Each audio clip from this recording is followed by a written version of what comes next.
Marilah kita berdoa. Tuhan Allah Bapa kami yang di surga, kami akan mendengar firman-Mu. Penuhilah hati kami dengan kuasa Roh Kudus-Mu, sehingga firman-Mu dapat kami lakukan dalam hidup kami. Dalam nama Kristus Yesus kami telah berdoa. Amin. Ibu bapak saudara-saudara yang kami kasihi dalam Kristus Yesus, salam bagi kita semuanya. Marilah kita mendengar firman Tuhan khotbah Minggu tanggal 22 Januari tahun 2023 yang tertulis dalam kitab 1 Korintus pasal 1 ayat 10 sampai ayat 18. Demikian firman Tuhan. Perpecahan dalam jemaat. Tetapi aku menasihatkan kamu saudara-saudara demi nama Tuhan kita Yesus Kristus, supaya kamu seia sekata dan jangan ada perpecahan di antara kamu, tetapi sebaliknya supaya kamu erat, bersatu dan sehati sepikir. Sebab saudara-saudaraku, aku telah diberitahukan oleh orang-orang dari keluarga Kloe tentang kamu, bahwa ada perselisihan di antara kamu. Yang aku maksudkan ialah bahwa kamu masing-masing berkata, aku dari golongan Paulus, atau aku dari golongan Apolos, atau aku dari golongan Kepas, atau aku dari golongan Kristus. Adakah Kristus terbagi-bagi? Adakah Paulus disalibkan karena kamu? Atau adakah kamu dibaptis dalam nama Paulus? Aku mengucap syukur bahwa tidak ada seorang pun juga di antara kamu yang aku baptis selain Krispus dan Gaius, sehingga tidak ada orang yang dapat mengatakan bahwa kamu dibaptis dalam namaku. Juga keluarga Stefanus aku yang membaptisnya, kecuali mereka aku tidak tahu entahkah ada lagi orang yang aku baptis. Sebab Kristus mengutus aku bukan untuk membaptis, tetapi untuk memberitakan Injil, dan itu pun bukan dengan hikmat perkataan, supaya salib Kristus jangan menjadi sia-sia. Sebab pemberitaan tentang salib memang adalah kebodohan bagi mereka yang akan binasa, tetapi bagi kita yang diselamatkan, pemberitaan itu adalah kekuatan Allah. Demikian jauh pembacaan firman Tuhan. Ibu bapak saudara-saudara, tema khotbah kita pada saat ini adalah kekuatan Allah yang menyelamatkan. Pada zaman Paulus, Korintus adalah kota metropolitan yang penduduknya terdiri dari berbagai agama, kepercayaan, dan para pendatang. Tentu juga di Korintus sebagai kota yang maju, Korintus menjadi kumpulan orang-orang yang kaya secara materi maupun secara pengetahuan. Namun mereka sombong secara intelek dan banyak yang sombong juga secara rohani. Di kota ini juga berkembang menjadi kota yang bejat secara moral. Berbagai dosa merajalela di Korintus. Rasul Paulus lebih kurang melayani 18 bulan, berjuang dan bergumul di kota ini untuk membawa orang bertobat. Di jemaat Korintus terdiri dari orang Yahudi dan non-Yahudi yang dulunya adalah penyembah berhala. Setelah Paulus meninggalkan Korintus, dia mendengar berita dari keluarga Kloe bahwa telah terjadi perselisihan yang bahkan menimbulkan perpecahan disebabkan oleh fokus mereka mempersoalkan masalah ajaran, dogma, dan siapa yang harus mereka ikuti. Dalam hal ini, bahwa mereka sibuk memperbincangkan siapa yang paling benar dan yang harus diikuti, apakah Paulus, Apolos, Kepas, ataupun Kristus. Lalu di dalam firman ini Rasul Paulus memberikan nasihat-nasihat kepada jemaat yang ada di Korintus. Nasihat-nasihat itu adalah yang pertama yang dapat kita lihat dalam firman ini adalah bahwa Rasul Paulus mengajak mereka supaya seia sekata di dalam Kristus.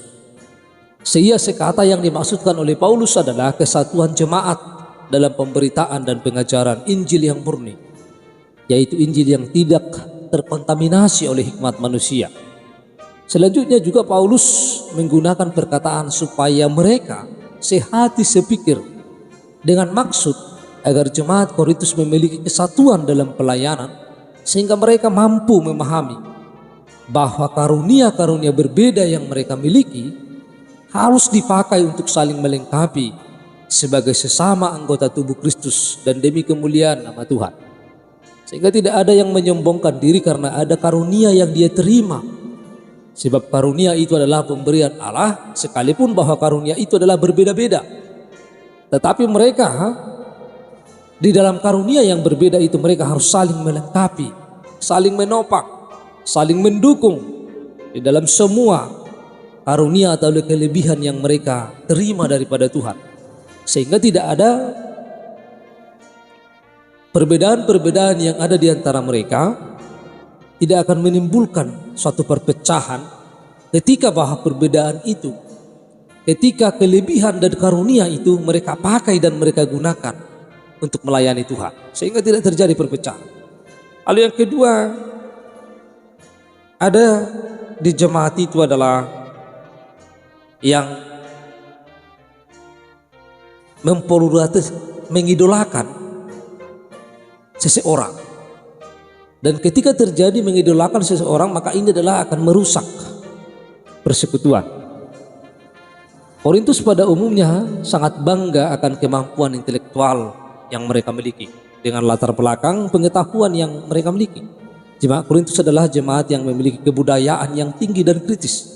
Telinga mereka tidak hanya terbiasa untuk mendengarkan khotbah-khotbah mingguan, tetapi juga ceramah-ceramah dari filsuf-filsuf. Ketika mereka mendengar para pelayan gereja memberi pemberitaan Injil kepada mereka, banyak di antara para jemaat menjadikan pemimpin-pemimpin gereja yang memberi kesan khusus bagi mereka sebagai favorit atau idola.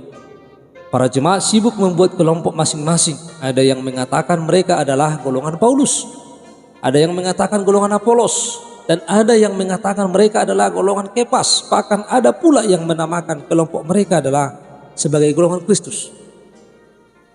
Kita akan melihat satu persatu golongan ini. Golongan Paulus, mereka ini adalah pengikut fanatik Paulus dan menjadikan Paulus sebagai bapa rohani mereka. Sebagian besar mereka adalah orang-orang non-Yahudi yang terkesan dengan khotbah Paulus tentang kebebasan Kristiani dan berakhirnya hukum Taurat. Kelompok ini berusaha untuk mengubah kebebasan menjadi lisensi dan menggunakan kekristenan mereka yang baru sebagai sebuah alasan untuk bertindak sesuka hati. Mereka lupa bahwa mereka diselamatkan bukan supaya mereka merdeka untuk berbuat dosa, melainkan supaya mereka merdeka untuk tidak berbuat dosa. Karena pemahaman ini, maka mereka melakukan kemaksiatan dan memakan persembahan untuk berhala. Yang kedua adalah golongan Apolos. Kebanyakan dari mereka adalah orang-orang yang memiliki intelektual tinggi dan menyukai hal-hal yang berbau filsafat. Mereka sangat suka kalau Injil itu dibumbui dengan pemikiran-pemikiran filsafat terkenal. Mereka kagum akan kemampuan berkhotbah dan retorika dari seseorang yang bernama Apolos. Mereka mengatakan bahwa Apoloslah yang berperan penting dalam pertumbuhan jemaat Korintus, karena dia yang mengajar dan membuat jemaat menjadi tumbuh berkembang sampai sebesar ini. Karena pemahaman ini mereka melakukan penyimpangan terhadap perjamuan kudus dan melanggar ketertiban dalam ibadah. Dan golongan yang ketiga adalah golongan Kepas. Mereka adalah pengikut Petrus atau disebut dengan Kepas. Kepas adalah nama lain Petrus yang diberikan oleh Yesus. Kebanyakan dari mereka adalah orang Yahudi. Mereka suka dengan ajaran yang mengatakan bahwa orang percaya harus tetap patuh kepada hukum Taurat. Mereka adalah kaum legalis yang mengagung-agungkan hukum Taurat, namun sekaligus meremehkan karunia dan yang menganggap bahwa pemberitaan tentang salib adalah sebuah kebodohan. Dan yang terakhir adalah golongan Kristus. Dengan nama itu saja orang bisa langsung melihat bahwa mereka adalah kumpulan orang-orang yang sombong, menganggap diri mereka lebih benar dari kelompok lain karena memiliki hubungan yang khusus dengan Kristus. Dengan berani mereka mengatakan bahwa Kristus adalah milikku dan bukan milikmu. Mungkin kelompok inilah yang meragukan kebangkitan tubuh karena memandang Kristus dari sisi manusia saja. Golongan ini terdiri dari guru-guru palsu yang memusuhi Paulus dan mengklaim diri mereka memiliki kerohanian dan hikmat yang lebih unggul. Mereka percaya bahwa pengetahuan mereka membebaskan mereka dari pengekakan hukum dan dari tuntutan moral. Mereka berupaya merebut jemaat kepada Injil dan memberitakan pemberitaan mereka yang menyimpang itu. Saudara-saudara, tokoh-tokoh yang disebut di atas bukanlah pemimpin atau pendiri dari kelompok-kelompok tersebut. Mereka justru tidak tahu menahu akan kelompok-kelompok tersebut. Jemaatlah yang membentuk kelompok-kelompok itu. Karena kekaguman mereka kepada tokoh-tokoh tersebut, memang semua tokoh tersebut memiliki kualifikasi yang mumpuni, kemampuan yang hebat dan berkarisma. Tetapi justru hal tersebutlah yang membuat jemaat terjebak dalam pergumulan pribadi dan merendahkan kelompok yang lain. Inilah yang dinamakan dengan semangat favoratisme. Untuk itu Paulus sangat menentang semua golongan ini, dan Paulus melihat bahwa penggolongan-penggolongan seperti inilah menjadi benih perpecahan dalam jemaat. Sehingga di dalam jemaat itu tidak boleh ada pengelompokan-pengelompokan. Tidak boleh ada yang mengidolakan ini dan itu. Tetapi setiap pemberitaan itu bahwa yang harus dipegang adalah firman Allah, bukan melihat siapa orangnya, tetapi bagaimana penyampaian itu, dan firman itu adalah harus dipegang oleh setiap manusia. Ibu bapak saudara-saudara, yang ketiga yang kita lihat dalam nas ini adalah bahwa jemaat itu diajak oleh Rasul Paulus supaya mereka bersama dan bersatu dalam pemberitaan tentang salib, pemberitaan Allah dengan tidak menonjolkan diri. Rasul Paulus tidak tergoda untuk memperkuat golongan atau orang-orang yang mendukung atau memujanya. Sebaliknya justru Rasul Paulus kemudian menegur setiap golongan agar mereka semua hanya tertuju kepada Kristus sebagai kepala jemaat. Persatuan, kesepakatan, kebersamaan, keseiyasekataan atau kesehatian harus menjadi modal utama dan terpenting yang harusnya dimiliki jemaat Korintus untuk memberitakan Injil Kristus dan salib. Paulus meminta supaya jemaat bersatu, namun bukan asal bersatu, tetapi supaya mereka dapat bersama-sama melaksanakan tugas yang diberikan Kristus, yaitu mengabarkan Injil, mewujud nyatakan damai sejahtera dan keadilan Allah di dunia, dan menjadi berkat bagi bangsa-bangsa.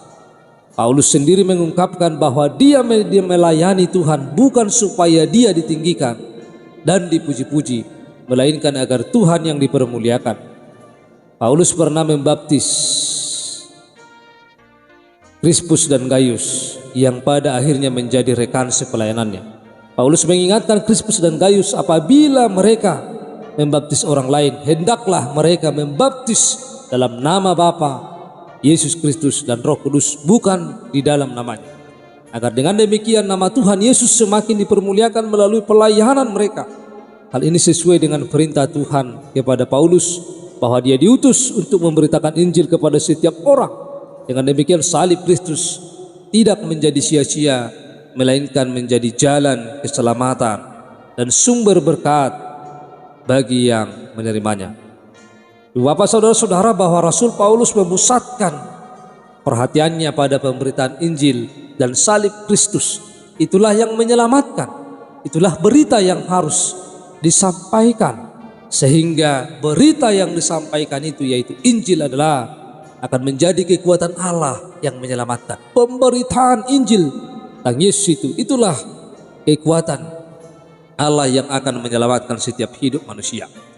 Ibu bapak saudara-saudara, jemaat Korintus banyak menghabiskan energi, banyak menghabiskan waktu, banyak menghabiskan pikiran, tenaga hanya untuk memperdebatkan hal-hal yang tidak berhubungan dengan pengembangan pelayanan.